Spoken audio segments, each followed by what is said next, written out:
Vamos lá, Ariano. Boa tarde, gente. Eu sou Evaldo, sou daqui de Recife, sou psiquiatra, sou psicanalista, mas a minha maior credencial é que eu sou amigo de Nery há 35 anos, quase 40. Então, há algum tempo a gente já vinha conversando, eu e Nery, sobre a importância de a gente fazer alguma coisa que se dirigisse e que tivesse como ponto de partida a cultura e a arte, né? Fizemos algumas lives o ano passado dentro dessa temática e agora a gente iniciou, o mês passado, esse encontro que se chama Cultura, Arte e Saúde, todo primeiro domingo do mês. Hoje, 1º de agosto, a gente vai discutir, a partir de uma consulta, as pessoas que participaram do último encontro, a gente vai discutir o livro do baiano, Torto Arado. E, portanto, sejam bem-vindos todos, sejam bem-vindos todas. E começamos agora a nossa sistemática. Eu estou fazendo essa abertura absolutamente informal, esse é um encontro de amigos. Eu sempre tenho dito de que essa foi uma maneira que eu e Nery descobrimos de encontrar com amigos do Brasil inteiro para conversar temas que nós gostamos de discutir. Então, está aberta a nossa reunião de hoje sobre o livro Torto Arado, e eu passo a palavra para Antônio Nery Filho, lá de Salvador. Então, nós já conversávamos um pouco, e a ideia nossa foi essa, que nós pudéssemos nos encontrar, os amigos, os mais conhecidos e os menos conhecidos, e eu tenho a impressão que esse trabalho permite, inclusive, novas alianças, novos encontros. Nós temos aí uma psicanalista em Paris, tem um colega meu de turma em Manaus, enfim, os amigos de Pernambuco, de São Paulo, enfim, eu acho que essa é a nossa pretensão maior, que os amigos se encontrem e que façamos novos amigos. Agora, o que sustenta esse nosso trabalho é um coletivo que nós criamos em 2019, 2017, na verdade, 2017, 16 para 17, que se chama Intercambiantes Brasil, e que reúne pessoas interessadas no cuidado, não é no tratamento, mas no cuidado dos vulnerados e vulneradas, as pessoas que não têm possibilidades de sustentar, digamos, minimamente uma resistência que lhes possibilite construir alternativas, como gosta uma amiga minha, alternativas emancipatórias. Então, nesse sentido, nós temos trabalhado mais com pessoas vulneradas em situação de rua. Este Intercambiantes Brasil acaba de criar um site, talvez Ione possa, no final, e Heroí informar sobre este nosso site, e nós temos núcleos em todas as regiões do Brasil, todas as 5 regiões. Uns mais, outros menos, um com mais gente, menos gente. São Paulo tem sido um núcleo fortíssimo. Goiás, Goiânia tem sido assim de um trabalho intenso. Minas Gerais, Rio Grande do Norte, enfim, nós temos feito um trabalho bastante interessante. Sobretudo, a nossa comunicação permanente. Para vocês terem uma ideia, para concluir, nós temos um colega, Wagner, que todo domingo ele faz uma lista dos 10 melhores livros que ele conhece. Então, todo domingo tem gente que fica esperando a lista de Wagner. E são livros, assim, indicações, com pequenos resumos, muito interessantes. Então, estou dando apenas um exemplo. Além de que nós nos comunicamos, o que estamos fazendo, quais são nossas dores, quais são nossas fantasias e nossas alegrias. E, nesse sentido, para concluir, foi que nós pensamos em fazer, dentro de um grupo que é científico, um grupo que cuida de pessoas na lógica da bioética dos direitos humanos, nós pensamos que era indispensável também a arte e a cultura. Então, nós inventamos esse Domingo com Arte e Cultura e saúde, porque eu acho que quem tem cultura, arte e cultura, certamente pode pensar melhor esses aspectos da saúde. E foi nesse sentido que, no mês passado, nós discutimos essa série Onde Está Meu Coração, que eu acabei de discutir tem 2 dias com um grupo de estudantes de medicina, e eu acho que nós vamos manter isso por um tempo. No final desse encontro hoje, a gente vai indicar, discutir qual será o tema do próximo domingo. Eu vou antecipar que será sobre a música, mas aí eu acho que vale a pena a gente, no final, conversar. Então, eu queria agradecer a cada uma e a cada um.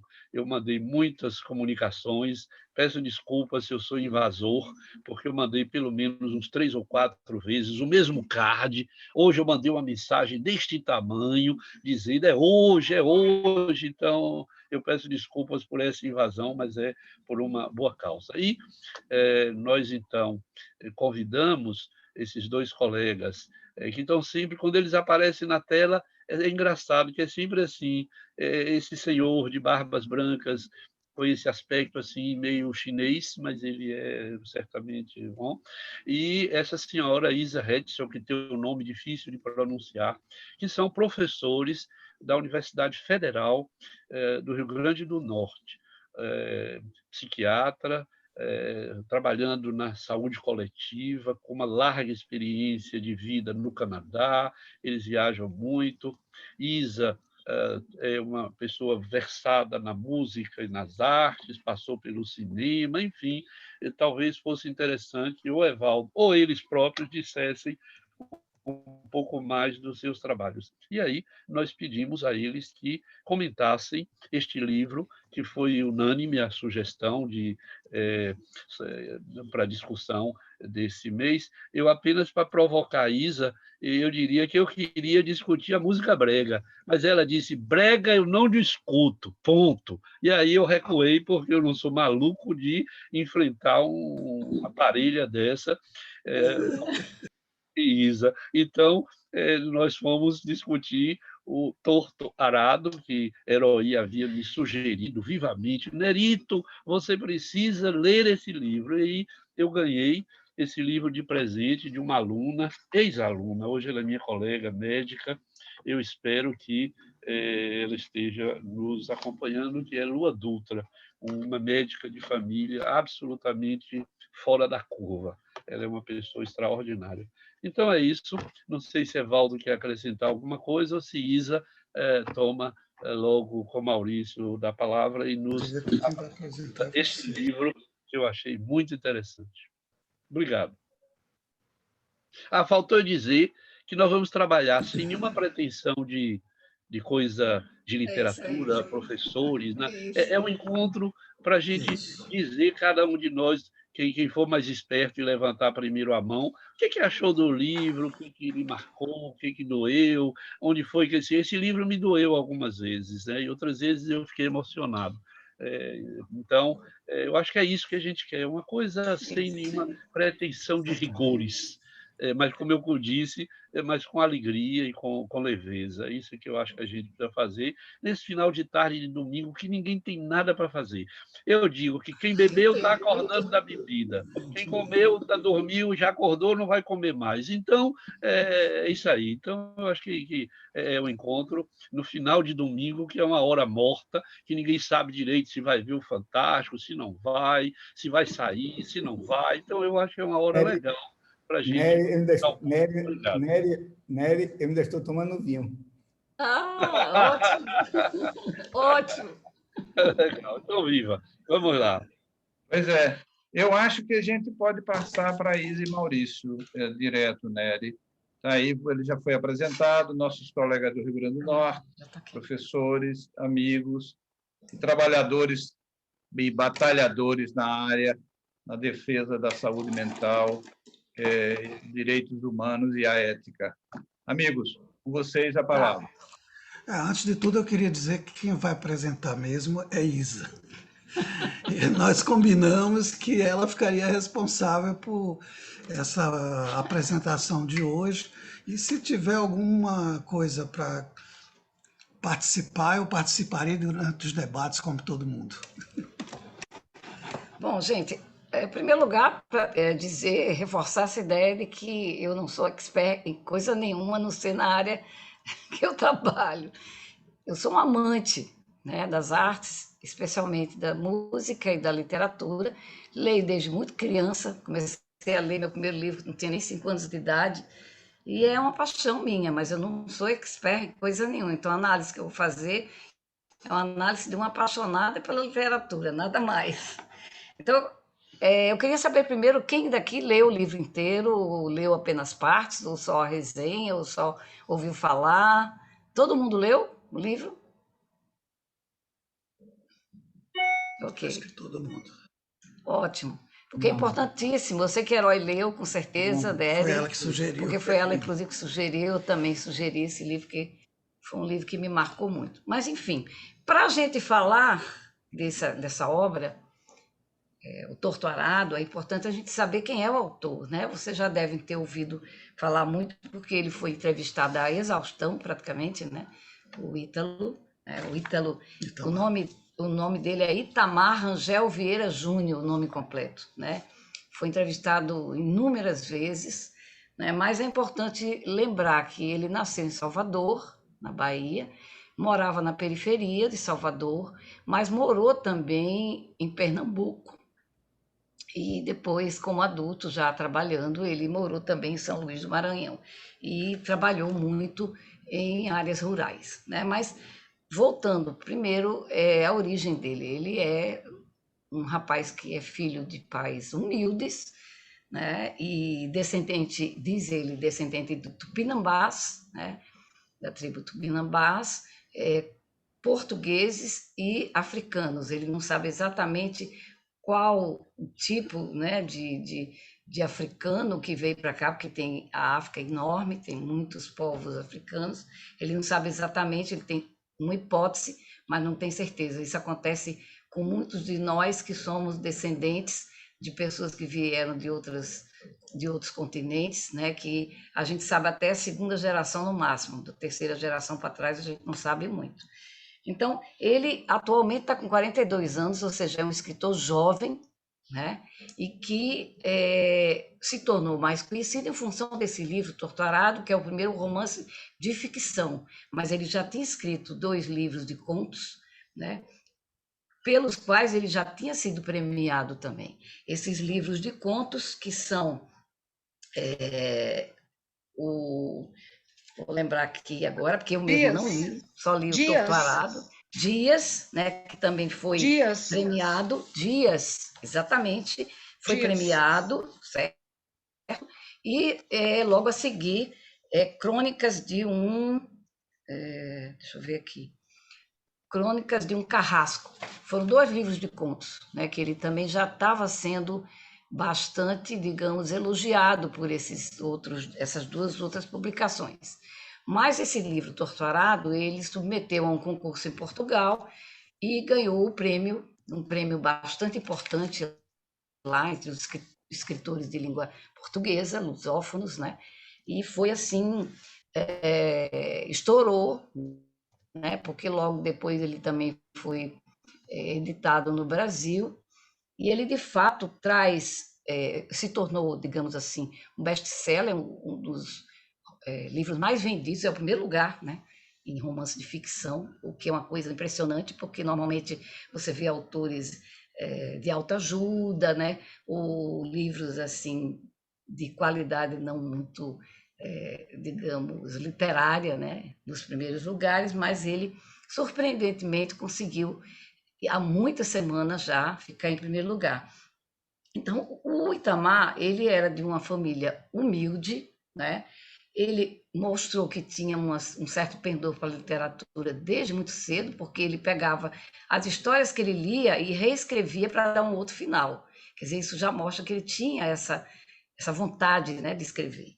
E ele faz geografia, ele entra na Universidade da Bahia, a UFBA, em função do seu desempenho, né, que chamou atenção dos professores, ele ganhou uma bolsa, foi a primeira bolsa Milton Santos, né, que foi um grande geógrafo e intelectual baiano e internacionalmente famoso, né, Milton Santos, gosto muito dele também.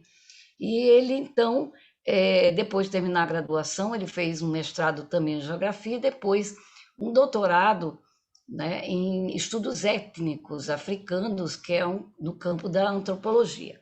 Então, ele, antes disso, logo depois que se graduou, ele consegue um emprego no INCRA, ele faz um concurso e vai para o Instituto Nacional de Colonização e Reforma Agrária, onde ele vai trabalhar primeiro no Amazonas, em São Luís, Maranhão, como educador, né? Ele vai ensinar, por exemplo, ele vai alfabetizar adultos, ele vai ensinar, né, as pessoas do mundo rural os seus direitos, e ele trabalha muito com mulheres em um determinado momento, tirando documentação, né, ensinando seus direitos. E, em função disso, ele tem um contato muito grande com as populações quilombolas, que foi o objeto de estudo dele, da tese, depois, né?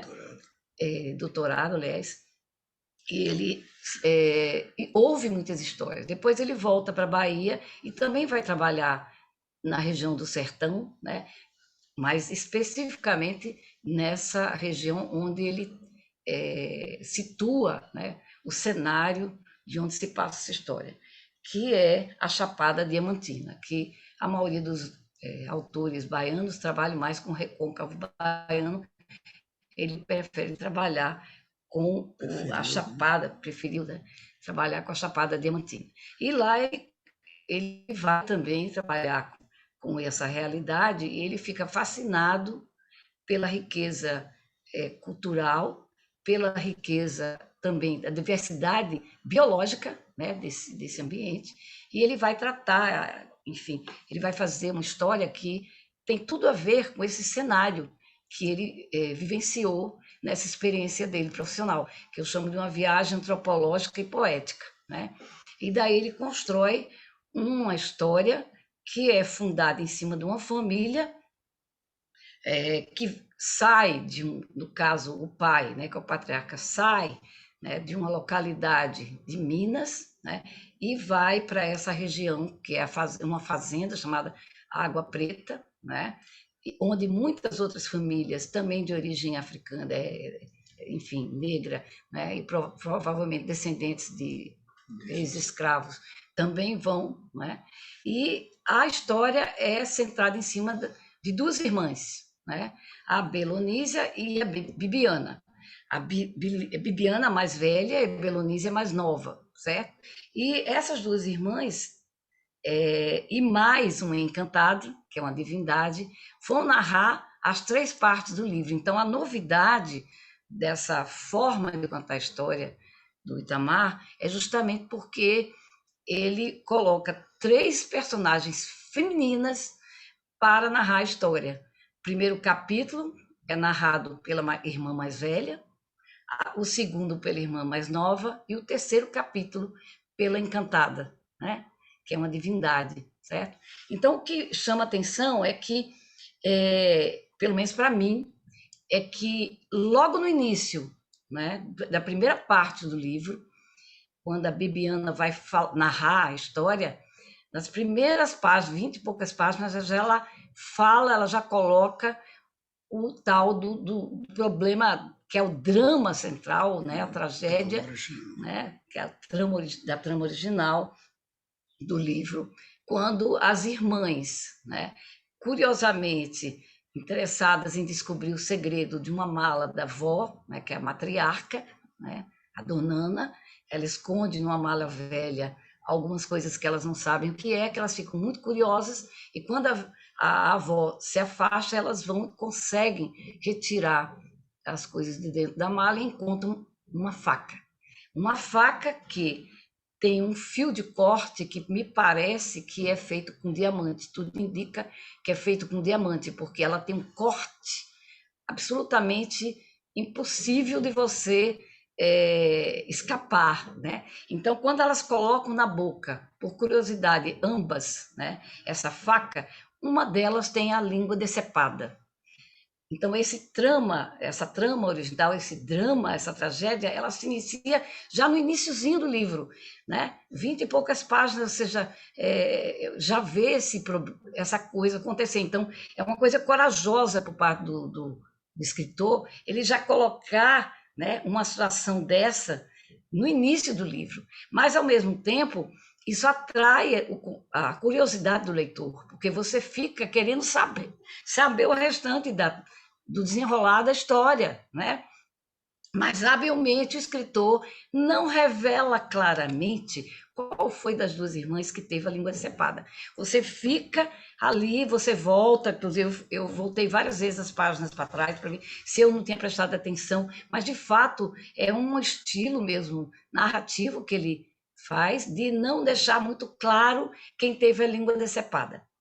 Pelo menos enquanto está no capítulo que é a Bibiana que fala, que narra a história, isso não fica claro, né? O que fica claro apenas é que essa tragédia ela une, né, as irmãs para o resto da vida, porque uma delas se torna a voz da outra.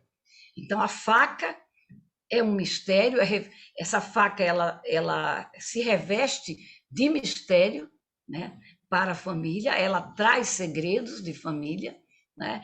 E as meninas elas vão ter acesso a esse segredo, e daí o corte, a amputação da língua de uma delas. Quer dizer, uma coisa pode ser uma metáfora, que depois vocês vão discutir o que pode ser, né? Então, essa história, né, ela é contextualizada, porque desde o início ela também, nesse primeiro capítulo, já vai apresentando todos os personagens, não só da família, como da própria comunidade, né? O Chapéu Grande, que é o pai patriarca, e que representa um líder espiritual, né? E também, de certa forma, político, né? Daquela comunidade.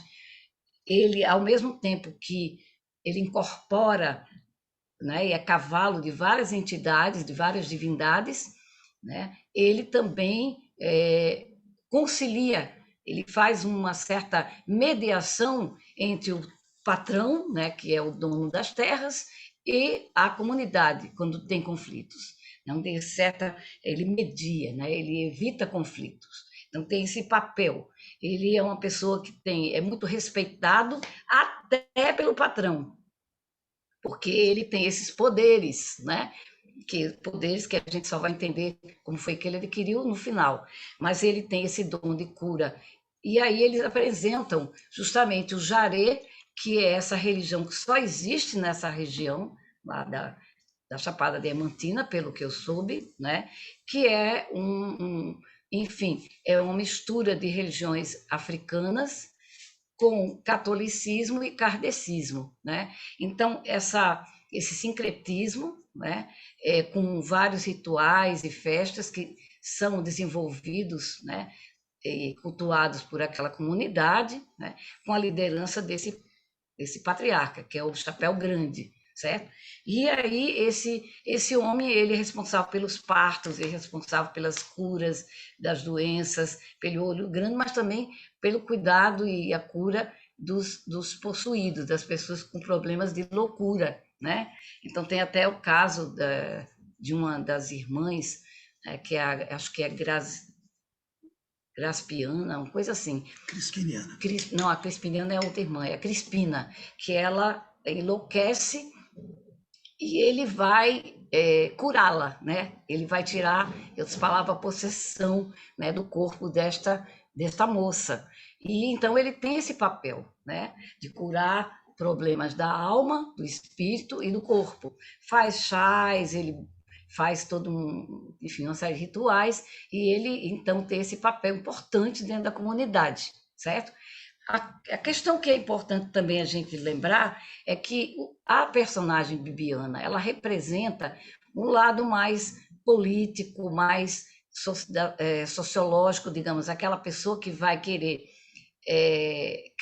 ter uma visão crítica sobre as relações, né, que se definem entre os patrões e os empregados, que é uma relação absolutamente quase que escrava, de escravidão, de exploração, né, que remonta isso quase que ao período feudal, porque não é uma coisa de escravidão explícita, porque o cara não é dono mais, né, dos corpos das pessoas, mas ela só tem direito de estar ali, morar, ter direito a construir uma casa de barro e não de alvenaria, né? E ter um pequeno quintal para produzir aqueles alimentos básicos, né? Mas eles não podem se apossar da terra e tudo mais. Então, eles trocam a moradia pelo trabalho, um trabalho intenso, inclusive, né? Que eles vão trabalhar a terra, vão cultivar, vão plantar, vão colher, né? Para o proprietário, né? Então, não existe direito nenhum, nem direito trabalhista, nem salário, nada, né? E isso é uma coisa que fica como pano de fundo, né? Mas ao mesmo tempo de uma forma muito forte, né? Esse contexto é onde vivem essas famílias, né? Como eles trabalham, como eles se relacionam, né? Tudo mais. Então é muito bem a narrativa muito redondinha, né? Muito amarrada, sem muitos detalhes. Não tem diálogos, né? São as três personagens narrando, não tem diálogos, mas isso não transforma o livro num livro, digamos assim, ruim ou menos interessante por isso, pelo contrário, né? E é um livro que tem uma linguagem também muito concisa.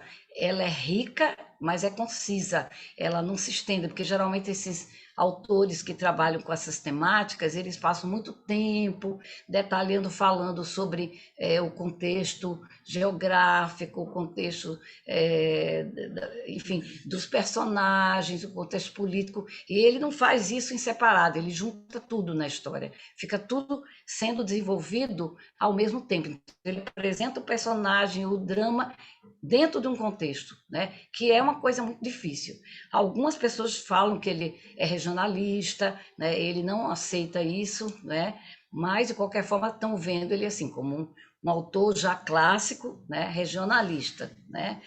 Mas o que chama atenção e que ele deixa sempre colocar, quer dizer, nessa primeira parte da Bibiana, ela de certa forma, traz a história apresentando os personagens, e quando entra a Belonísia, é que, de fato, aí você sabe quem foi que teve a língua decepada. Né? Só depois, lá na página 80 e tantas, é que vai ficar claro para a gente quem teve a língua decepada. Eu achei isso fantástico, essa estratégia, né, de construção do texto, achei incrível. Né? E aí, uma coisa que também é importante a gente colocar é que esse livro, quer dizer, essa parte do livro da Belonísia, ela expressa como ela é ligada com a terra muito mais do que a irmã mais velha. Ela tem uma ligação com a terra e daí com o pai, né? E com a avó, né? Com a avó Donana, que é a matriarca. Então ela tem a voz dela, né? Falada, na verdade, era substituída por uma grande sensibilidade com os sons, né? Os sons da terra, dos pássaros, do rio, né? Ela chega a fazer um gesto que o pai dela também fazia, que é de se deitar no chão para escutar, né? Se está vindo chuva, né? Como é que dos ventos. Então ela tem uma relação muito estreita com a natureza. Então ela é muito ligada com a terra, né? E ela acaba casando, né, sem amor, com um homem que, como muitos outros, inclusive da comunidade, faz uso abusivo do álcool, né, que a gente sabe que isso é muito comum também nessas situações, né, nessas comunidades. Né? Então, em função do uso abusivo do álcool, esse homem acaba por tratá-la muito mal, ele não chega a bater nela fisicamente, ameaça, mas ele não tem o menor carinho, né, por ela, ele é um homem grosseiro, ríspido, né? E ela vem de uma família que, apesar de todas as carências, é muito amorosa, né? A família é muito amorosa, tem laços afetivos muito estreitos, muito sólidos, né? E aí ela se vê muito só, né? Ela fica só na casa mas ela não tem medo, ela mostra que é uma pessoa forte, como a mãe, como a avó dela, né? E aí, nessa perspectiva, ela acaba, enfim, se dedicando à lavoura de forma mais intensa, né? E acontece um episódio que ela, na arrumação da casa desse marido, ela acha de novo a faca que era da avó. Então ela fica com essa faca que exerce um profundo fascínio, né? Para essas meninas, para as mulheres todas, eu percebi que essa faca tem um certo fascínio, né? Ela exerce fascínio. Nela, na irmã, na outra personagem que também é vítima de violência do marido, né? Que é vizinha lá, um pouco dela, e que ela vai salvar, de certa forma, essa mulher da morte, num dado momento, ameaçando o cara, o tal do Tonho, sei lá como é o nome dele, com a faca no pescoço, né?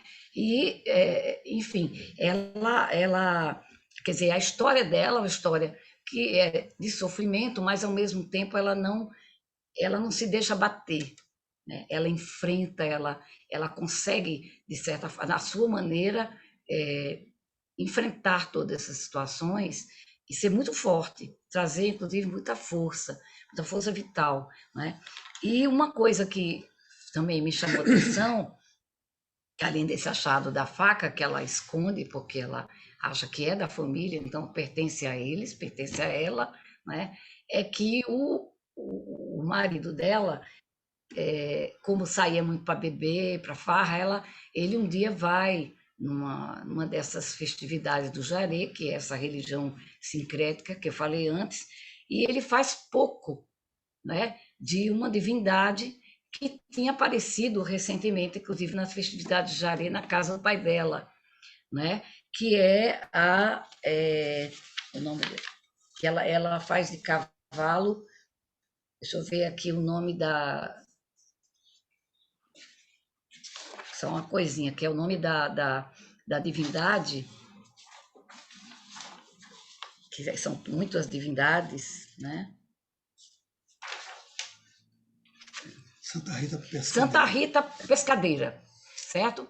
É essa divindade que estava justamente incorporada, né, em Dona Miúda, se não me engano, que era uma senhora da comunidade, e que ele começa a fazer pouco dessa senhora e, sobretudo, da divindade. E as pessoas disseram, olha, você tenha cuidado, pode acontecer coisa muito ruim com você ou na sua casa. E, coincidentemente, ele é achado morto, né, no meio do mato, e todo mundo acha que foi por conta foi castigo, né, porque ele fez pouco da divindade, né? Então, existe essa divindade que aparece aí já na história bem para frente, que vai ter importância muito grande, né? Essa Santa Rita Pescadeira, ela vai ter uma importância muito grande, né? Então, a gente vai ver nessa segunda parte da Belonísia, que eu acho fantástica, essa coisa dela com a terra, né? Essa história dela com o marido, que ela não amava, e a volta dela, depois de muito tempo, ela ficando na casa só, ela acaba voltando para a casa da mãe, porque o pai, o patriarca, ele morre, e ela acaba voltando para a casa da mãe, né? E o último capítulo, eu não vou me estender muito, porque quero que vocês discutam, né? A última parte, que é chamada Rio de Sangue, que é justamente narrada pela entidade, por essa entidade que eu acabei de falar, Santa Rita Pescadeira, né?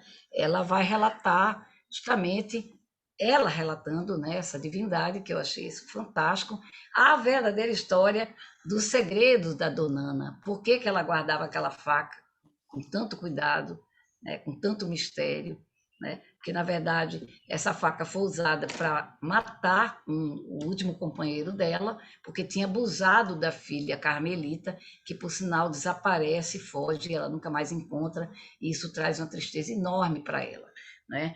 Então, essa entidade conta essa história, conta toda a trajetória da vida de Chapéu Grande, como ele se tornou um curador, porque ele, antes, quando era jovem, era tido como uma pessoa possuída, era louco, né? E que somente depois de muito tratado com um outro curador da cidade onde a mãe dele vivia, nas fazendas lá das Minas Gerais.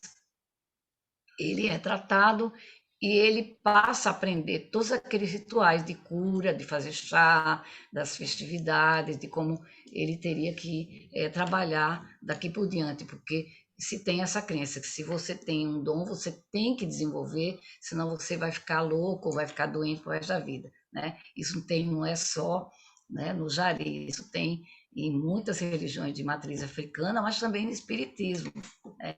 Que eu me lembro que minha mãe me levou uma vez para uma sessão de Umbanda, e ela porque todo mundo para eles é médio, né? Essa menina é média, ela vai ter que desenvolver, senão ela vai ficar doente.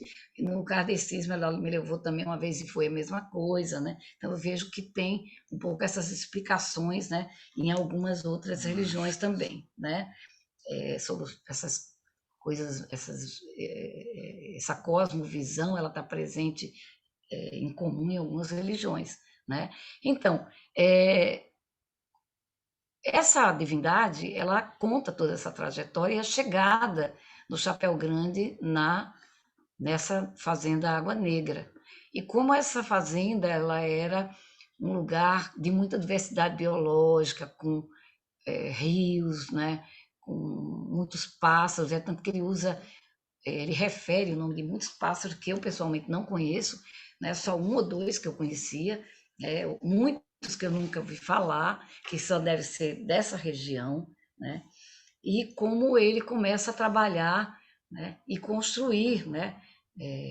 Constituir família, construir o casebre que a cada chuva forte ele tem que reconstruir, e a chegada também dessas outras famílias, que eu não falei, mas que uma das famílias, o filho de um desses, enfim, acho que é até primo dele, uma coisa assim, vai casar com a Bibiana. E esse homem, ele tem uma posição e enfim, uma visão política e crítica sobre o que se passa ali naquela fazenda, né? Ele tenta explicar isso para as pessoas, mostrar o quanto eles são explorados, que eles têm direitos, mas ele sai, ele vai para a cidade, onde eles estudam, ele se envolve muito com o sindicato, tudo indica que era com o MST, né, com o Movimento Sem Terra, né?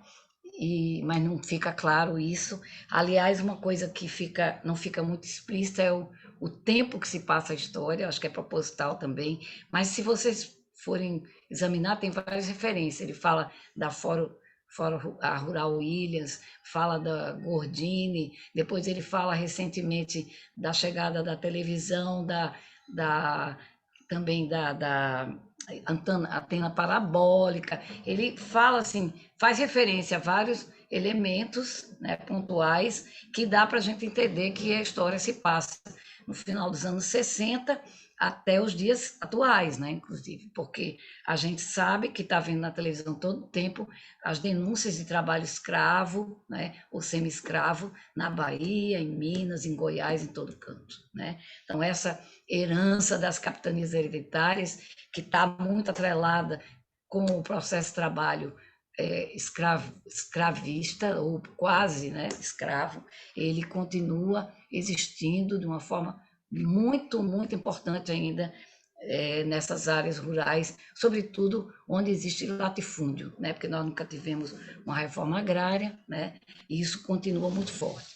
Então, é muito interessante, me chamou a atenção, como eu sou da área de saúde coletiva, quando eles falam, por exemplo, dessa questão da morte dos anjinhos, né? Quando tem uma seca, isso já foi a Belonísia, quando ela vai falar da grande seca que teve num momento dado na Bahia, e que coincidentemente aconteceu mesmo uma grande seca nessa época aqui no Nordeste, e que a mortalidade infantil foi lá para cima, então morreram muitas crianças de desnutrição.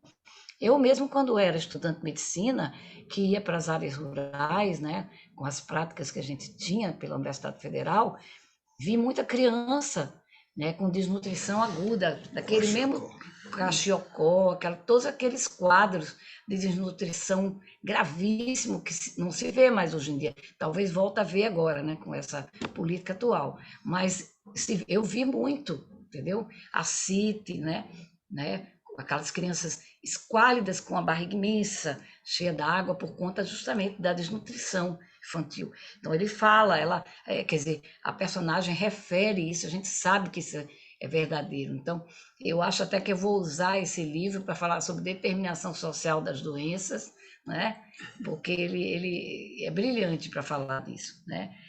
E, enfim,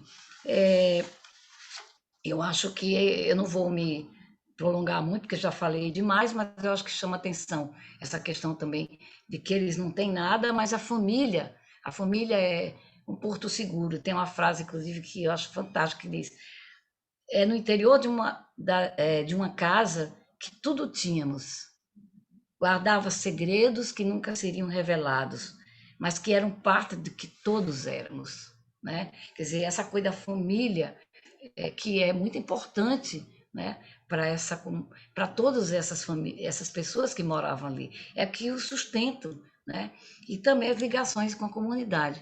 É a única forma que eles têm de sobrevivência, as crenças religiosas e essa solidariedade que existe entre as famílias e no interior das famílias. Mas famílias, elas são muito ligadas, né? Elas são muito, sobretudo a família da Bibiana e da Belonise era uma família muito amorosa, né? Então isso é uma coisa que me chamou a atenção, certo? Então, para terminar, eu acho que esse um capítulo que a Encantada narra é assim genial, porque a gente descobre muitos segredos, né? E ela, ao mesmo tempo, fala, né, que está sendo esquecida, né? Porque é uma referência a como essas crenças estão sendo deixadas de lado. E ela até refere à chegada de um pastor, né, evangélico, né? O pastor evangélico chegando lá na fazenda, né?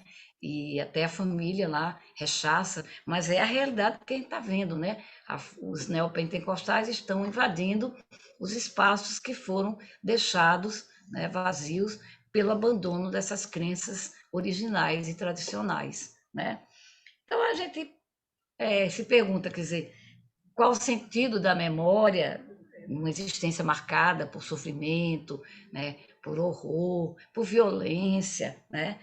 Como que essas pessoas conseguiram reconstruir afetos, né, e ligações no meio dessa situação tão difícil, né, de enfim, sucessivas perdas, né, materiais e mesmo até mesmo afetivas, né, como o caso do assassinato do rapaz que casou com a Bibiana, né, a morte do patriarca e por aí afora, né? Eu acho que o autor ele consegue com maestria mesmo, ele consegue trazer lirismo nessa situação, né? Com essas histórias tão difíceis, tão sofridas, mas ele consegue trazer lirismo e uma certa calma, né? Quando a gente termina de ler o livro, você, apesar de sentir um pouco disso, vontade de chorar em alguns momentos, mas você sente uma certa paz, né? Quando você termina, é como se houvesse assim uma coisa de esperança, uma luz, né, que ele traz com quem diz, olha, os afetos, a família, né, a solidariedade são muito importantes, né? É um pouco isso que eu queria trazer. Não sei se eu contemplei aquilo que vocês queriam. Eu acho, Isa, que a tua contribuição ela foi muito, muito, muito eficaz, inclusive para aquelas pessoas que não conseguiram ler todo o livro, porque tu deste um apanhado da história, da narrativa, enquanto tu davas um pouco da tua visão e da tua percepção do que o autor tentava nos passar. Eu acho que é importante frisar daquilo que tu disseste. Primeiro, a gente viveu agora, muito recentemente, a situação da Simone Biles. A Simone Biles que deixou de competir, possivelmente a maior ginasta de todos os tempos, que deixou de competir alegando, não é, dificuldades emocionais. Eu fui chamado para conversar várias vezes sobre isso e eu disse, primeiro a gente tem que reconhecer o preconceito. Se ela tivesse saído que ela teve uma infecção urinária, ninguém ia estar comentando porque Simone deixou de competir porque teve uma infecção urinária. Mas como ela disse, olha, não me sinto bem da minha saúde mental, por isso eu não vou competir. Nós sabemos o quanto fragiliza a questão do sofrimento psíquico, nós sabemos o quanto tira a concentração, o quanto aumenta a possibilidade de lesões e tudo isso, mas parece que isso não era uma justificativa. Eu acho que ela nos traz a questão da valorização do sofrimento psíquico, que eu chamo, isso é a dor que não sangra, porque ela sangra para dentro. Então, eu acho que o livro fala o tempo inteiro desse sofrimento psíquico e a forma de abordagem desse sofrimento psíquico através do Zeca Chapéu Grande, que era o grande curandeiro e o grande psiquiatra, o grande psicanalista, o grande psicólogo daquela comunidade, que basicamente era um homem que acolhia o sofrimento, e era interessante porque ele internava a pessoa que o procurava na própria casa, e ele vivia na própria casa com aquela pessoa que estava em sofrimento, e ele tinha uma avaliação através de uma vela lá que os encantados mostravam se teria cura ou não. E depois a gente descobre, como tu falaste lá no último capítulo, que ele tinha vivido algum episódio que a gente não sabe se foi um episódio psicótico, se foi um episódio histérico. Ele também tinha vivido uma situação de muita fragilidade emocional e que foi acolhido por um dos portadores destas entidades, desses encantados. Então, eu acho que trata a saúde mental com essência da narrativa do acolhimento, da compreensão do sofrimento. Ele era parteiro, ele recebia os encantados, ele fazia o jorê, ele recebia o encantado feminino, a Santa Bárbara, e ele se vestia de mulher, toda a dança, toda a questão, não só do sincretismo, também da questão do homem misturado com mulher. É uma bela narrativa de uma situação de escravizados e que começa a se conscientizar politicamente através da chegada do rapaz e da saída dos dois para a cidade maior. Então, eu acho que tu pincelas essas coisas fundamentais, e eu acho que é contemporâneo, não é só lá na Chapada, embora o Jaré seja uma coisa bem da Chapada, não é? A gente teve agora um episódio de uma mulher que foi escravizada por 30 anos, urbana, dentro de uma situação urbana, não era nem rural, não era nem uma mina de carvão, era uma mulher que era empregada doméstica sem ter direito a nada, inclusive a um casamento forçado para que recebesse a pensão durante 30 anos.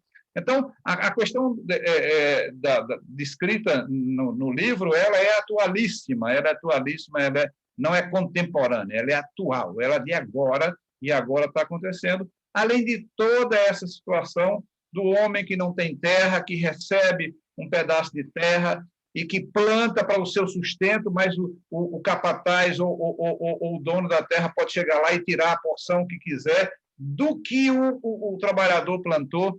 Então, essa situação de escravidão mesmo. Então, e o processo, como tu disseste, de desabrochar a questão da conscientização, não tem que ser assim, porque o Zeca Chapéu Grande achava que tinha que ser assim, assim era. Não tem que ser assim, o que é que a gente vai discutir? Então, eu acho que tu trazes muito bem toda essa trajetória e nos ajuda a relembrar o livro, aqueles que leram, e ajuda aquelas pessoas que não leram a se situar um pouco na narrativa brilhante, eu acho brilhante, do Itamar. Mas eu quero passar para a Nery para fazer o seu comentário e quero saber de Alda se tem pessoas inscritas para também comentarem. Nery, fica contigo. Eu quero... Por favor, se inscrevam no chat para poder eu fazer essa organização. Eu entendi que Maria José falar, né? Também você pode, se tiver algum comentário também você lê, mas eu vou convocar aqui talvez Ivonita, Celi, Heroí, que leu esse livro. Agora eu vou precisar ler esse livro de novo. Eu tenho a impressão que eu transitei pelo livro, eu fui tomado por ele, eu sou conquistense, eu sou sertanejo de Vitória da Conquista, então eu experimentei um pouco das coisas que eu vivi lá no sertão baiano de Vitória da Conquista, que é o sudoeste.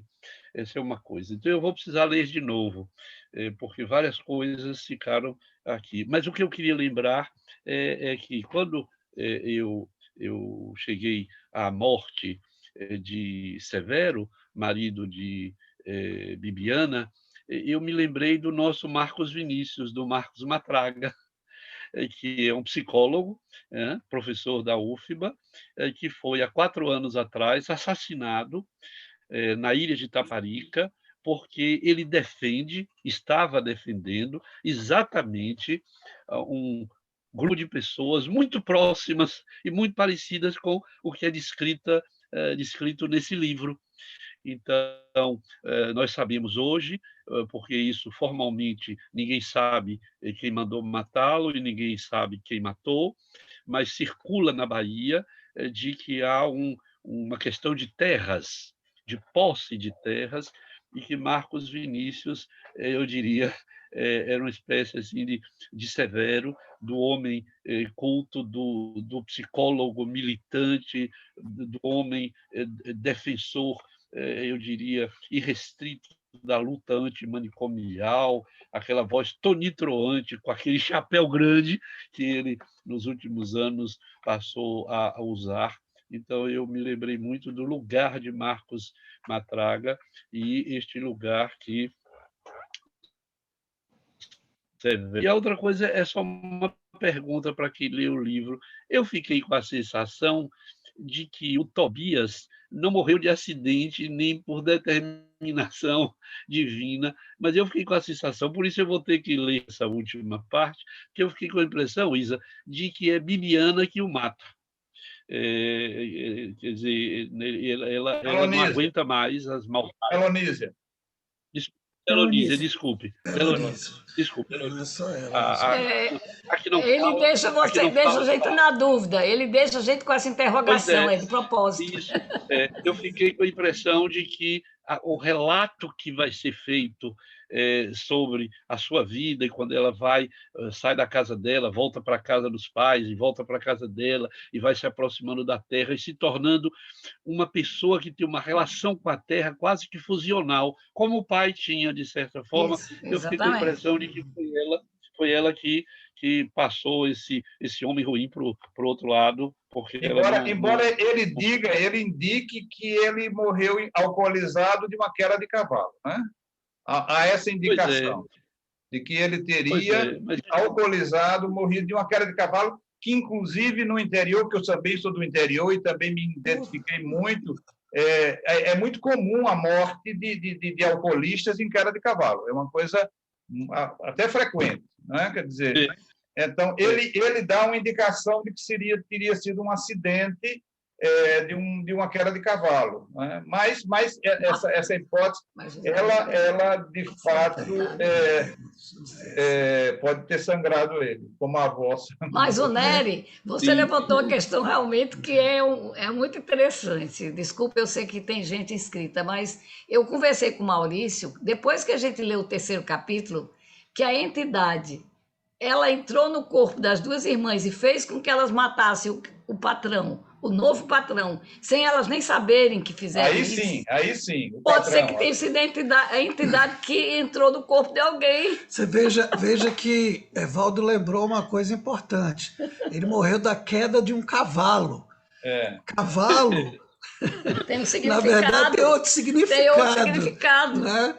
Ele é o corpo físico onde a entidade se instala para poder agir. E ele ficou mangando, né? Como se diz aqui no Nordeste, mangando. Ele gozou da entidade, pagou o preço. Aí também há a indicação de um carinho homoafetivo induzido também pela Belonísia. Há um momento em que há uma feitura de uma trança, que foi uma coisa do toque, a importância do toque. E eu acho que é um momento muito poético quando ela descreve essa situação. Então, a Maria Cabocla, né? A Maria Cabocla. Vamos deixar seguir. A Bibiana é a personagem mais forte, mas não. Para mim, a personagem mais forte é aquela que ficou sem voz e que falou através de outras coisas, que é a Belô, né? A Belô Só para concluir, eu estou vendo, e o patriarca também que está aqui pode vai nos dizer alguma coisa, talvez. Eu fui tocado pelo cuidado como Zeca trata o sofrimento. Eu acho que nós todos da saúde mental devemos ler esse livro, e quando chegarmos ao modo como ele acolhe, como ele vive, como não estigmatiza, como há uma certeza quase de que aquilo tem que acontecer para desacontecer, se eu pudesse dizer assim, né? Enquanto que nós estamos vendo aí que a gente bloqueia a farmacoterapia, as internações destituem a doença de significado e de sentido, lá não, com ele não. Agora, outra coisa que me pareceu interessante, mas aqui uma provocação para os psicanalistas, é que para ser psicanalista é preciso fazer o percurso, a travessia psicanalítica. Ele enlouquece, e é exatamente porque ele enlouquece. E tem uma mãe que não desiste desse filho, voltar à questão da desistência. Eu tenho falado muito disso, de que nós não temos o direito de desistir das pessoas com quem nós fazemos laço.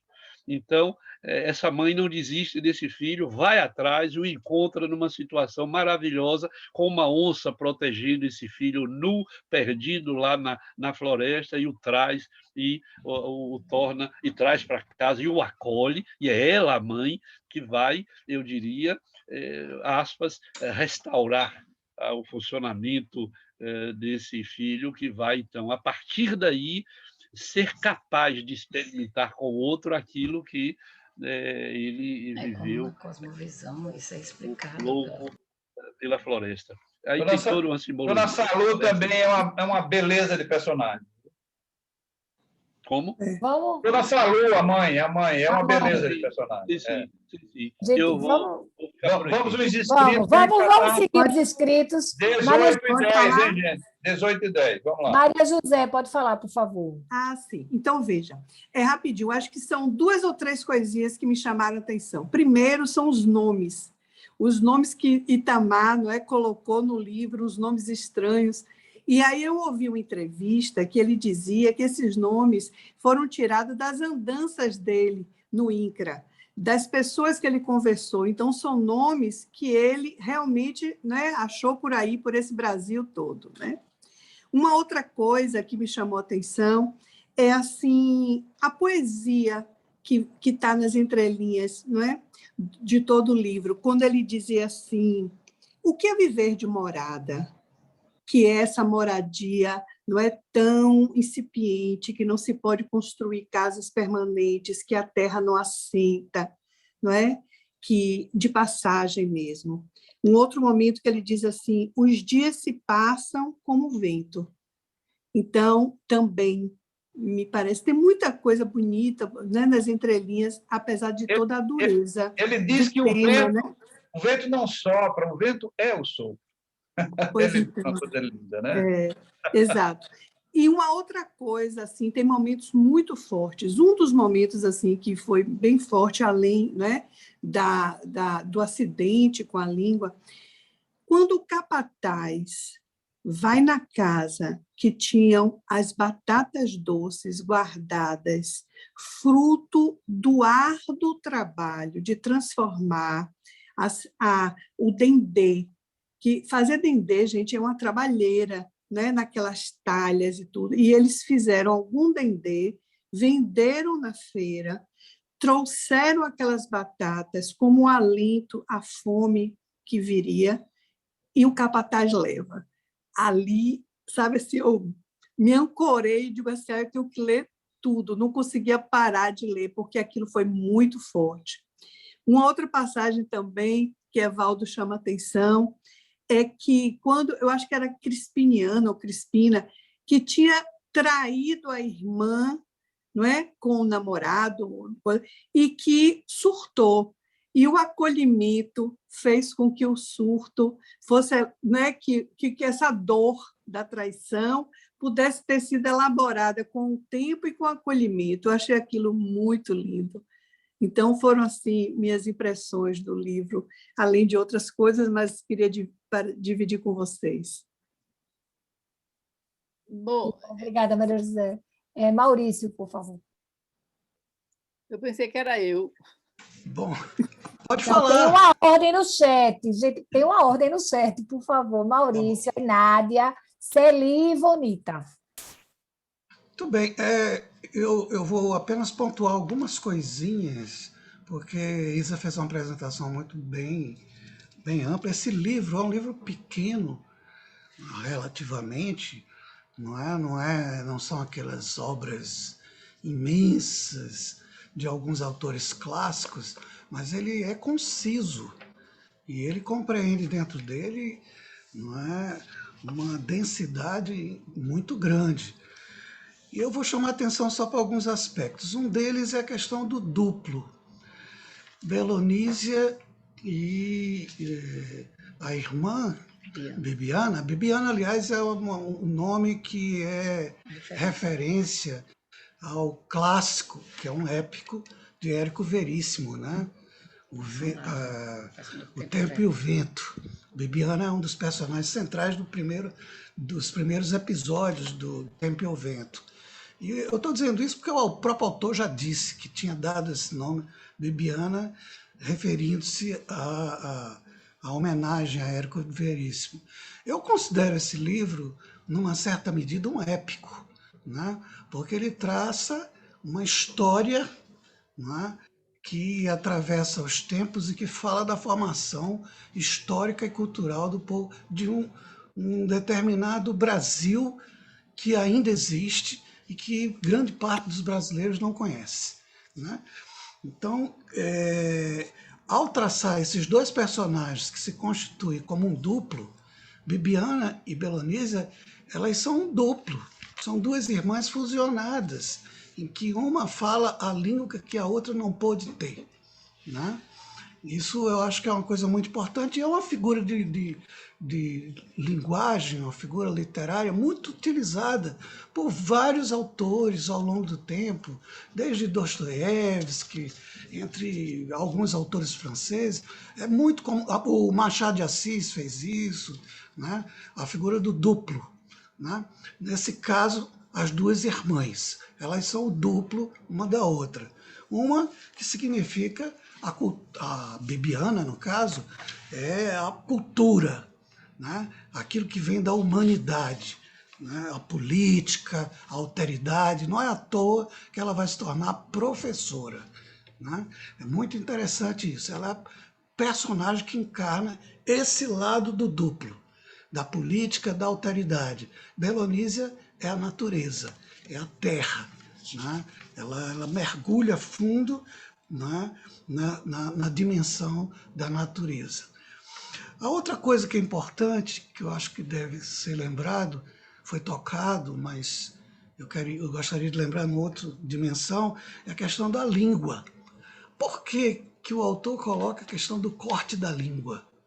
Porque significa um momento em que se promove o silêncio dos corpos, o silêncio da raça, que é muito importante, e o silêncio da classe e o silêncio da mulher. Sobretudo da mulher. Então, a Isa está lembrando aqui do lado que é sobretudo da mulher, né? Então, é o silêncio que se pronuncia nesse momento, né? Quando você corta a língua, você corta a possibilidade de um discurso que vai ter que ganhar novas formas, novos conteúdos, novas manifestações para poder se exprimir. Porque como raça, como classe, como gênero, não tem como, né? Houve um corte, né? A faca é o instrumento, né? Um instrumento que é muito interessante, porque essa faca não é uma faca qualquer.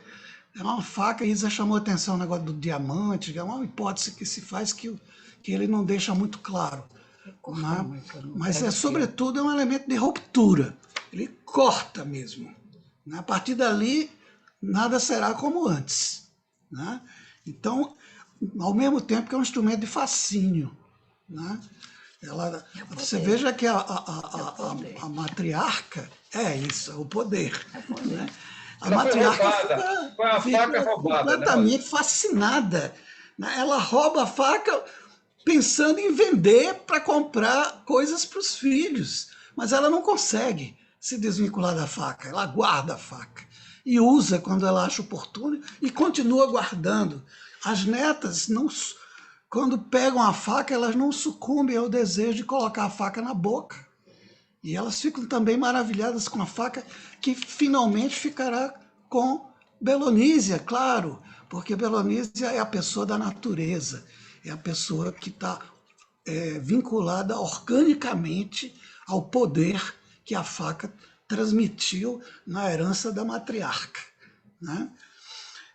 Os encantados são instrumentos também de relação com o divino, né? Com a transcendência.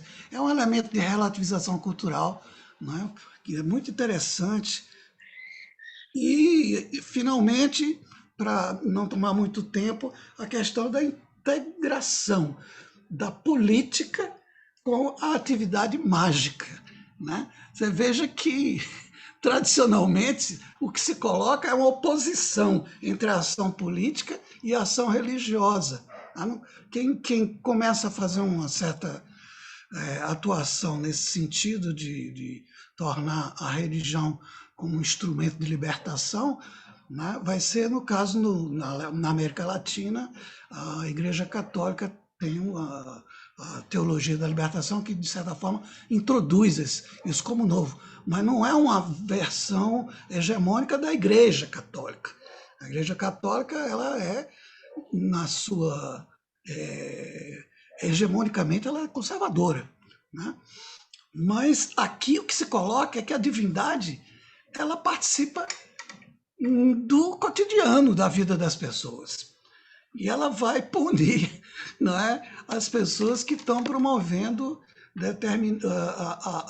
a servidão humana naquele espaço, né? Ela vai ter uma atuação direta dentro da vida política da comunidade. São alguns elementos que eu trouxe para reflexão. Eu queria destacar aqui o comentário de Pio Patriarca, né, sobre o acolhimento, que pensa que os rituais religiosos são responsáveis por isso e por uma união. Essa coletividade ajuda a passar, não sei se salva. Eu acho que isso também, se depois Isa quiser fazer algum comentário sobre isso, Valdo. Então, agora eu vou passar a palavra para a Nádia. Veja, a gente tem um compromisso também com a hora, Alda. São 18h19, então eu acho que a gente vai ouvir os comentários, Nery faz o fechamento, para que a gente não se estenda muito, como a gente se comprometeu, que é um fim de tarde, domingo, de encontros de amigos conversando sobre temas. Então, para que isso não fique... A nossa recomendação era que a gente não se estendesse muito para que não fique muito cansativo. Então, ouvimos os nossos participantes, passamos para a Nery e a gente encerra. Certo, Alda? Ok, então a gente tem Nádia, Celi e Ivonita. Tem então o comentário de Edna Amorim, né? Irmãs como versão feminina do Cosme Damião, cada uma com sua espada de Ogum. É uma narrativa do Itamar para além do regionalismo. Gostei muito da leitura e dos comentários do coletivo. Heroí também destaca que se tocou muito, né? Foi muito tocada pelo livro.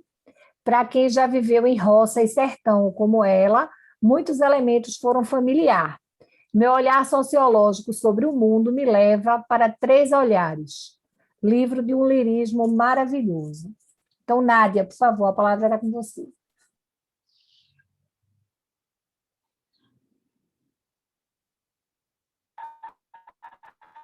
Boa tarde. Eu ia falar uma coisa que acabou de ser dita dessa relação simbiótica e complementar das irmãs, né? Que eu não pensei dessa forma igual, mas eu pensei aquela que uma conta, a outra conversa, uma que tem, a outra que não tem. Então, uma não tem a língua, a outra tem a fala. Uma gosta do homem, mas a outra fica, a outra vai embora para buscar e ler as coisas, e ela fica para cuidar. E essa relação com a terra e com a cultura o território, e a outra é essa parte mesmo da cultura, do que, o que a gente bota a mão e que vai transformando, e ela acaba indo para fora, uma para fora, outra para dentro. Eu tinha pensado uma coisa assim. Mas, assim, eu conheci isso em Itamar, trabalhando com quilombos, eu trabalho também.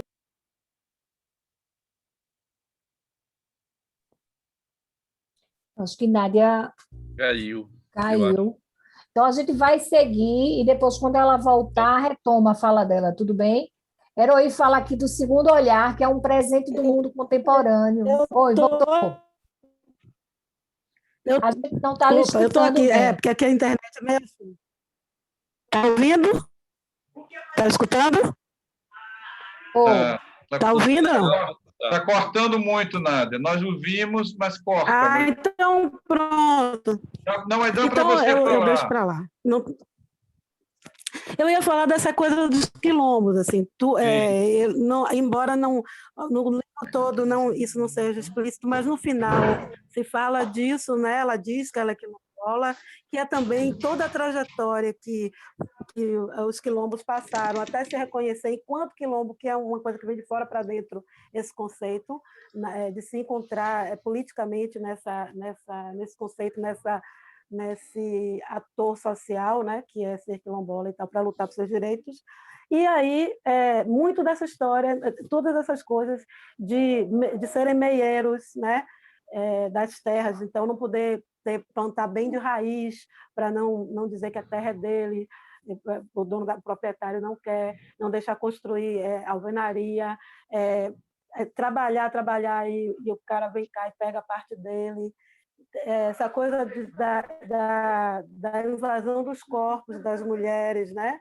E as mulheres que são aquelas, os homens saem para trabalhar na roça do cara, mas as mulheres que ficam em casa trabalham na roça da subsistência e fazem tudo de casa. Então, tem muito a ver. E essa separação, os detalhes que ele traz para mostrar que não é recôncavo, eu acho que é a coisa que ele faz de caso pensado, né? Para se situar em outra região, essa coisa da chapada.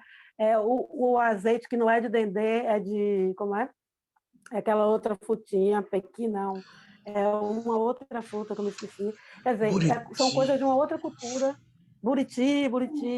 Então, os marambus, né? Aquela coisa da água, algumas coisas que são da Chapada. Assim, eu acho que ele demarca bem para não ficar naquela coisa amadiana do recôncavo. Mas eu quis trazer essa coisa do quilombo, porque, no fim, realmente acaba... eu acho que ele se inspirou muito nesse trabalho, nessa convivência, os nomes, as palavras, essa coisa da religiosidade que faz parte da vida, que não é uma coisa separada, não é uma instância que separa social, cultural, religioso, é tudo uma coisa só. Então, as entidades, elas fazem parte, são reais, assim, fazem parte do cotidiano, da dinâmica, têm poder, né, mandam, conduzem um pouco a vida, e respondem, e curam, e tratam. Então, assim, não é nada apartado do que é a vida social, da comida, as entidades e tal. E a outra coisa que eu achei muito interessante é como essa onça que lá atrás a dona Ana saía procurando também, como se tivesse levado a filha dela e que matou e tal, porque é o mal, né? Tem uma onça boa, tem o mal que é ela que é morta, quando o cara morre, né, a entidade faz tudo isso e mata a tal da onça, que é o cara.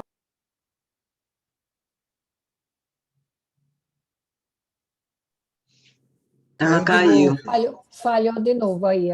Aldo, é melhor você vamos seguir as vamos inscrições. seguindo. A próxima é Celi. Então, boa tarde também, estamos quase acabando, né? A Isa fez uma apresentação maravilhosa, né? esse roteiro que consegue resgatar esse percurso que, na minha opinião, é um recorte do Brasil dos anos 60 para cá.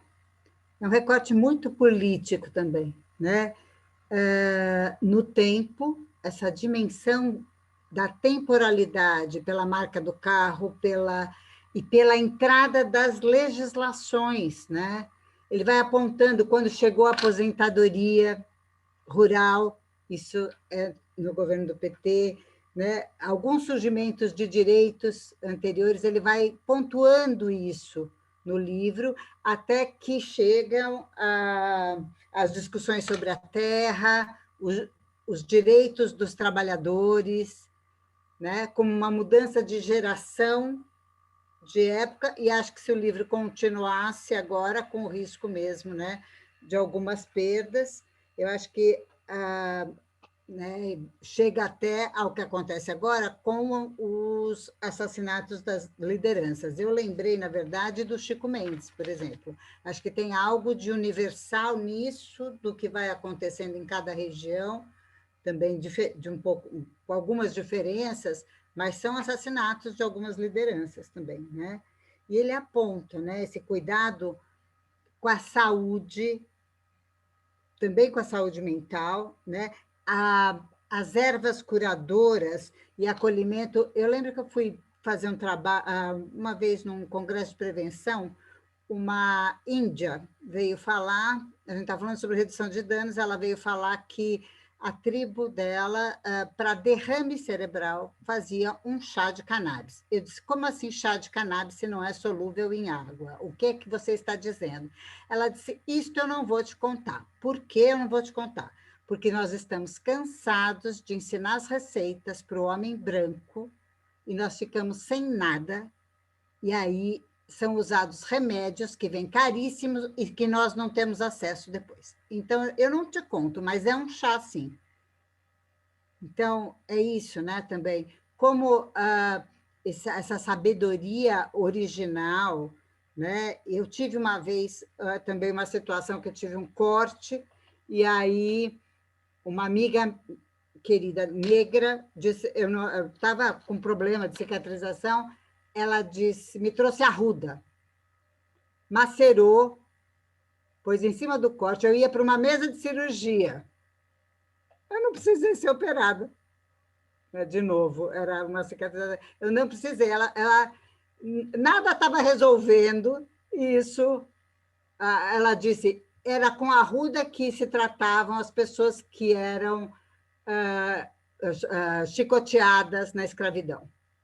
Então, ela curou, curou meu corte assim, interessante, né? Que é uma coisa dessa sabedoria que aparece de uma outra medicina, que é mais antiga, inclusive, né? Da que temos atualmente, né? Bom, acho que aparece a questão dos abusos, que também atravessam a nossa história, do abuso sexual e do machismo, dessa coisa, do abuso do álcool, né? E do abuso dos trabalhadores também, da mão de obra, né? Essa relação perversa, que é os trabalhadores vistos como aquele barro, né? Eles são de passagem, eles trabalham e depois se diluem como barro e não têm direito a nada, né? Que é essa passagem... Até o cemitério, né? Até o cemitério. Até o cemitério. Eles fecham, né? Eles tentam fechar, porque nem o direito de entrar na terra para morrer, né? Para ficar agora, lá. E ela diz, pelo menos a cova é o único endereço definitivo, né? Ela fala isso uma hora, acho que Ela quebra o Dionisia, portão, né? Ela quebra os portões. Mas ela diz, né, que a cova é o único endereço definitivo. Mas é isso, porque tudo fica misturado com a terra. Mas ele vai mostrando politicamente uma história nossa, né? Interessante. E aí, assim, a solidariedade entre as mulheres, a proteção às crianças. Eu tenho uma paciente que viveu no sertão baiano e ela fala exatamente isso, de como as crianças eram cuidadas, de que ela teve infância e passando as várias fases de seca, não seca, a relação das crianças com muito cuidadas na comunidade também, né? Então, quando conseguiam sobreviver, eu acho que ele traz aí essa questão da subnutrição, que né, estava erradicada no Brasil e agora tende também a voltar, né?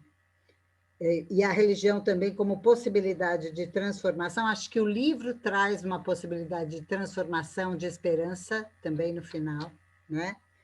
E o resgate da religião original como eu acho que como uma espiritualidade que traz uma integração religiosa, que é esta coisa que a gente tem no Brasil, né? Que talvez tenha que ser resgatado mesmo, que aparece com o uso de drogas, aparece com um monte de coisa, esse sincretismo, né? Essa multiplicidade de uso de drogas, de religiões, né? Que as pessoas transitam em várias religiões, né? Que por um lado é menos fundamentalista do que esta coisa né, trazida atualmente, né, pelas religiões evangélicas e que fazem esse papel de dominação compatível com a falta de flexibilidade mesmo e com o impedimento de mobilidade social, né? Então, eu acho que esse livro ganhou o prêmio fora do Brasil, porque aqui ele tendia, inclusive, a ser escondido, né? A ser abafado, e aí ele vem de fora, como também é uma tradição que já acontecia nos anos 60, as pessoas escreviam fora e depois aqui é que eram reconhecidas, né? Mas eu acho que ele conta a nossa trajetória, né? Faz no espaço essa transição, né? Ele tem uma organização espaço-temporal muito interessante. Gostei muito do livro e da sugestão também. É isso. Obrigada, Celi. O terceiro olhar que Heroí fala, que é a história do pertencimento e do sentimento de ancestralidade, de luta, desde o Brasil colônia até o movimento sem terra. Viva os Heroí, né, falando como Heroí, viva os quilombolas, Bibiana, Severo e Marcos Vinícius Matraga. Santa Rita Pescadeira, cuide de todos sem terra do Brasil e dos sem-tetos também. Ivonita. Bom, eu vou falar bem rápido, eu acho que a maioria já falou tudo que tinha de falar. Eu iria me concentrar no que já foi dito sobre o duplo, não é? Porque o que me chamou a atenção foi a questão do bem e do mal, que atravessa todo o livro, não é? De alguma forma, que integra, que é universal, que a gente tem que admitir, e que está muito bem posto no livro. E o outro ponto que eu ia, 2 pontos somente que eu ia realçar, era a questão do segredo, não é? O perigo do segredo, como o segredo pode desencadear uma vulnerabilidade muito grande dentro de uma família, e, por fim, a questão daquele que viveu uma grande fragilidade e que superou essa fragilidade, que pode realmente estar em condições de tratar a fragilidade de outros, que Lacan diz que só um louco que já experimentou a situação de ser louco pode curar um verdadeiro louco. Isso é somente fazendo uma comparação, mas que a Evaldo já falou também esse ponto. Eu acho que tudo que eu podia resgatar já foi falado. Muito obrigada, e foi realmente uma exposição muito interessante. Obrigada, Bonita. Só, Evaldo, deixa eu ler os comentários que foram feitos. Rita coloca que é lamentável a versão apresentada pelas autoridades de que Severo morreu por disputa de drogas, quando, em verdade, ficou evidenciado que ele se constituía em uma liderança, alertando os trabalhadores sobre a relação escrava, e por isso foi morto, né? Lorene fala que, guardadas as devidas singularidades de cada comunidade, o autor retrata relações que se estabelecem entre os donos e os expropriados, tanto na zona urbana como na rural. Maria Odete fala que os saberes e as práticas tradicionais são fantásticas e efetivas, mas são rechaçadas pelo saber e práticas hegemônicas. Heroí agradece à tarde. Nádia retoma aqui, ela voltou aqui para a sala. E aí fala que caiu e não sabe se a gente escutou quando ela dizia que desse desenrolar de períodos políticos e das conquistas de direitos. Evaldo. Bem, gente, eu queria agradecer a todos, né? E acho que eu penso como herói. Foi um final de tarde agradável, a gente pôde dizer algumas coisas sobre um livro instigante, que eu concordo com a Celi, que fala da nossa história muito mais amplamente do que a história do povo negro, fala da história do povo brasileiro. Eu acho que a introdução de Isa, reflexões de Isa, nos ajudaram muito a poder pensar e refletir sobre a obra. Agradecer a Isa, agradecer a Maurício, agradecer a todos que participaram, falando ou ouvindo, né? É um prazer, e a gente está de volta no primeiro domingo de setembro, mas agora Nery vai encerrar a nossa conversa, propondo também algumas coisas. Nerinho está contigo. Um abraço para todos vocês, gente. Evaldo, eu vou ser rápido. A primeira coisa é a seguinte: quando chega no final dessa conversa, eu fiquei com a sensação que eu fico sempre pensando assim: o que é que sobra no meu escorredor de sofrimento, no meu escorredor de macarrão? Eu criei essa figura lá com estudantes de medicina, eu levava um escorredor de macarrão e eles escreviam coisas e botavam dentro do meu escorredor de ética. E depois a gente lia o que havia escrito. E eu sempre fico pensando assim: o que é que sobrou aqui como em mim, depois de ler o livro e de ouvir as pessoas? Eu fiquei com a sensação uma dupla, para falar de duplo, né, Ivonita? Primeiro, de que este livro me trouxe de volta a uma questão da relação do homem com a terra numa situação de extrema, eu diria, desigualdade. Não poder construir uma casa que tenha raízes, quer dizer, ser impedido de enraizar quando enraizado está, deve ser de uma dor muito grande. Eu nunca vivi essa experiência de viver num lugar sem poder a minha casa ser o meu lugar. A casa dissolvia. Se lembra no final, quando elas começam a construir casas de tijolos? Eu achei isso assim absolutamente extraordinário. A outra coisa é que eu vou procurar no livro ver mais de perto a questão não dita brasileira, que é da escravidão e do racismo. Eu acho que esse país não tratou ainda da escravidão, mas particularmente do racismo. E eu acho que esse livro levanta o tempo todo, na minha percepção, essa questão do racismo. Você pode dizer, mas não está escrito, ele não escreveu assim: fulano é racista, mas o dono da terra, o branco, o delegado, os médicos que cuidam da menina, enfim, o novo dono da terra que termina morrendo também. Eu acho que a gente devia discutir isso aí. Bom, isso é o que vai me sobrar aqui, além de outras coisas. E o prazer de ter visto cada um. Uma das pessoas que fez um comentário aí, eu podia dizer o nome de todas e cada um tem um valor muito grande, mas tem uma que foi a primeira diretora, já que a gente tem que fazer homenagem às mulheres, ela foi a primeira diretora da Faculdade de Medicina Bicentenária do Brasil, que é a professora Lorene Luiz Silva Pinto. E eu tenho a impressão que foi ela, Lorene, que disse aí, trouxe um comentário, e eu acho que merece referência, porque é uma mulher que inaugura, nos 200 anos da Faculdade de Medicina, ser diretora. Então, eu acho que isso é interessante, que inauguremos várias coisas dessa natureza. Eu sei que Evaldo está deixando para mim dizer a proposta do próximo mês. Só um pouquinho que Isa pediu uma palavra, Nery. Sim, por favor. Porque, se não me engano, na nossa reunião, a última do Petit Comitê, que a gente tinha decidido que não seria na primeira semana, em função do nosso congresso que vai acontecer, né? Esqueçam isso. É verdade, é verdade. Geralmente tinha chamado a atenção. Dia 5 tem um congresso, nós vamos dar um curso, e 5 de setembro, se eu não estou enganado, é o primeiro domingo. Então, apaguem o primeiro, excepcionalmente, nós vamos fazer no segundo, para evitar conflito com o Congresso. Mas aí a gente avisa, confirma se será no segundo ou se a gente faz alguma mudança. Fica aí essa lembrança.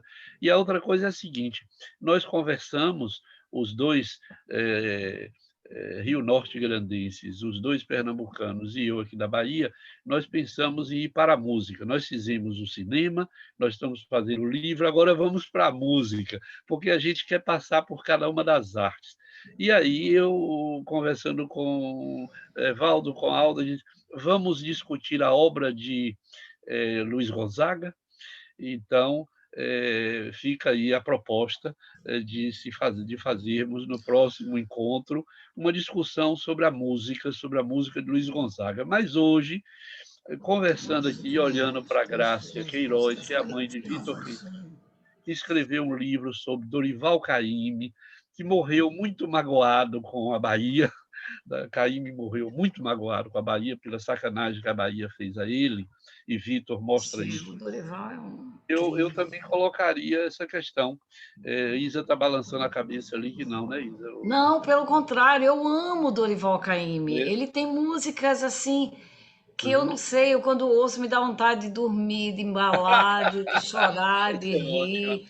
Eu acho ele maravilhoso. Enfim, um dos gênios da nossa música. Gênios da nossa música. Meu pai dizia isso também, que ele foi um grande justiçado, que meu pai era pianista, acompanhou ele muitas vezes, né? E ele disse, ele foi um grande justiçado, minha filha. Esse homem é de uma criatividade enorme. Concordo se a gente com não você. fizer, se a gente não fizer Caymmi agora, fizer Luiz Gonzaga, a gente conversa, Caymmi virá para o próximo ciclo de música. Pronto. Porque a gente vai fazer um ciclo.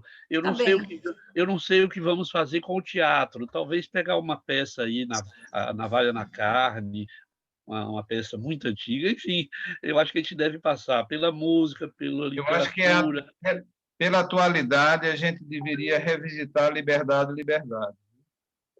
O preço da liberdade é a eterna vigilância, começa o texto da peça dizendo isso. Pois é. Então, nós vamos resolver entre nós se será Gonzaga, se será uma peça. De qualquer sorte, eu queria agradecer a cada um que esteve aqui, e eu espero que a gente continue a se encontrar uma vez por mês, não é muito, uma vez por mês a gente se encontrar para fazer essas trocas enriquecedoras, e que eu acho que nós temos, nesse momento, precisado tanto de nos ver, de nos ouvir, e de falar. Sugiro esse livro aqui, ó, sobre escravidão. Eu estou lendo isso de maravilhoso. São Exatamente. 2 volumes, Laurentino Gomes, muito, o segundo muito já, né? Esse é o primeiro. Já, comprei os 2. Tá aí. Muito então bom, é isso. muito bom. Obrigadíssimo. Espero que nos encontremos no próximo mês de setembro. Um grande abraço para cada um. Abraço a todos. Obrigada, gente. Até Abraço a breve. todos. Tchau, gente. Se vocês quiserem escrever, olha, legal, dizer, oh, foi legal, eu gostei mais disso, daquilo, eu vou ver com o Evaldo como é que a gente pode ter isso.